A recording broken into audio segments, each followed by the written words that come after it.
انشاءاللہ اور اپنے پاؤں میں رکھیں گے، اوپر پڑیں گے، پاؤں میں تمہارے فوجیوں کی گردنیں رکھ کے کہیں گے فَاضْرِبُوا فَوْقَ الْأَعْنَاقِ، تمہارے فوجیوں کی گردنیں ماریں گے، گردنوں پر اڑائیں گے اور جوڑ جوڑ پر ماریں گے۔ فَاضْرِبُوا فَوْقَ الْأَعْنَاقِ وَاضْرِبُوا مِنْهُمْ كُلَّ بَنَانٍ۔ او امت مسلمہ، آج تمہیں فلسطین پکار رہا ہے اور فلسطین کی مائیں تمہیں آوازیں دے رہی ہے، اور فلسطین کے چھوٹے چھوٹے بچے تمہیں پکار رہے ہیں، اٹھو اٹھو امت مسلمہ کے نوجوانوں، چلو رخ کر دو فلسطین کو، انشاءاللہ انشاءاللہ انشاءاللہ وہ وقت دور نہیں ہے جیسے یہ امریکہ بے بدماش، جیسے یہ امریکہ بے ایمان افغانستان سے نکلا تھا، ایسے ہی انشاءاللہ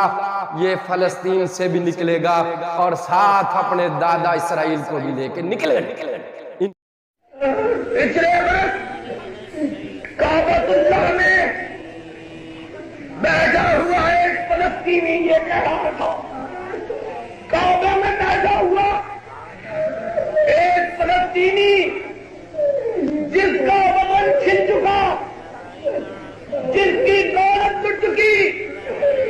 جس ماں بہن کی آبرو کٹ چکی تھی،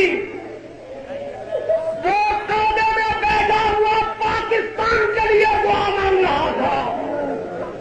اللہ پاکستان کی حفاظت فرما، اللہ پاکستان کی مدد فرما۔ اور میں نے اس سے پوچھا فلسطینی، اور تیرا اپنا گھر لٹ چکا ہے تو اس کے لیے دعا نہیں مانگتا، پاکستان کے لیے کیا مانگتا ہے؟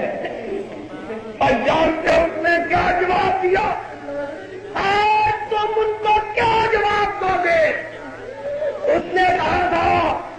مجھے اپنے گھر کی فکر نہیں، پاکستان